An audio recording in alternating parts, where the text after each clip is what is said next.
Bon, voilà. Qu'est-ce qu'on peut retenir? Ce qu'il faudrait retenir, c'est que la communauté nationale et internationale a assisté à une mise en scène de l'État avec les forces de défense et de sécurité qui ont encore une fois exercé des violences et détruit des biens du leader de l'opposition avant qu'il ne soit kidnappé et amené un jour non ouvrable ici au niveau du tribunal où vous pouvez observer, les caméras peuvent le montrer, tout est électrifié. Donc cette électrification en réalité, c'était pour Ousmane Sonko. C'est un dessin qui a été formé, qui a été réfléchi, planifié et qui a été en fait exécuté. Mais le plus ridicule, c'est que l'on est parti d'un soi-disant flagrant délit de vol d'un portable, d'un minable portable, pour l'interroger sur cela et au finish, les officiers de police judiciaire se sont permis de rentrer dans une littérature où il y a une crielle de propos qu'ils ont eux-mêmes qualifiés de leur propre chef et déférer Ousmane Sonko devant le procureur de la République. Tout cela s'est passé des jours non ouvrables. Une grande première dans notre pays, une grande première dans notre démocratie. Et c'est le juge d'instruction qui a refusé de le placer, en tout cas de l'entendre, un jour non ouvrable. Voilà pourquoi nous sommes venus aujourd'hui. Et c'est vraiment triste. Triste dans la mesure où nous nous sommes retrouvés avec même pas des indices. Un dossier vide, désertique,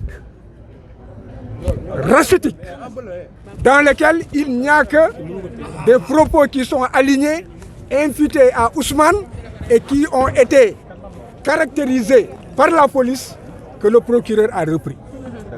Et on nous a même dit que la femme a innocenté Ousmane Sonko. Et je ne peux pas parler du secret de l'instruction, mais retenez que les faits pour lesquels il avait été arrêté, c'était des faits de flagrance.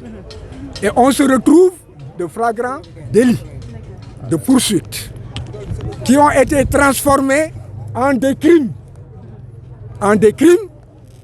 Et sans qu'il y ait un seul élément qui ait été probant.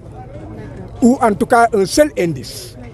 Et comment il a reçu la décision de l'on s'attendait à ce que le juge d'instruction reprenne son indépendance, qu'il revendique son indépendance et que le Sénégal ait encore continué à avoir confiance en la justice. Mais hélas, nous avons été très déçus. Nous avons été déçus et notre sentiment est que le droit n'a pas été appliqué. On ne peut pas prendre des infractions que l'on aligne, on vise un article, on se fonde sur cet article, alors que le contrôle ne permet pas de ressortir un seul indice sur les articles qui ont été visés. Maintenant, ils ont pris la décision de le placer sous mandat de dépôt. C'est son destin. Mais je pense personnellement que c'est aussi le destin d'un peuple. Mais maître, comment Sonko a vécu la décision, maître? Ousmane Sonko a toujours gardé la même attitude. C'est quelqu'un qui a toujours été stoïque. Et sa force, il le tire des patriotes. Il le tire de ceux qui aujourd'hui revendiquent la démocratie. Il tire sa force de ceux qui aujourd'hui revendiquent l'état de droit. Il tire sa force de ceux qui disent et il faudrait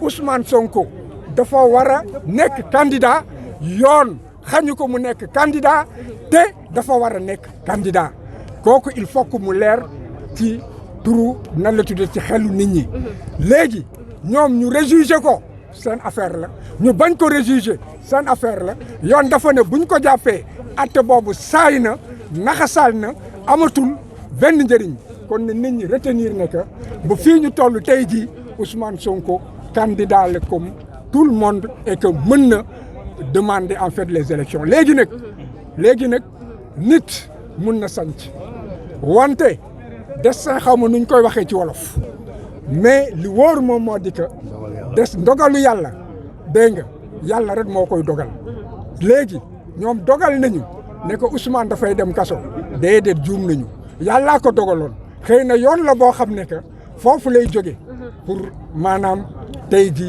li nga xam ne moom la bébét am aspiration pour Sénégal moom moo di li mu yéene Sénégal mu mën koo war a mën a topp war koo mën a defal pour waa Sénégal kon ci yoon tey ji jàpp leen ne ko Ousmane tey depuis bañ ko jàppee ci këram amul dara loo xam ne tegu na ci ndoddam lu ko war a mën a nekk candidat pour dem présidence de la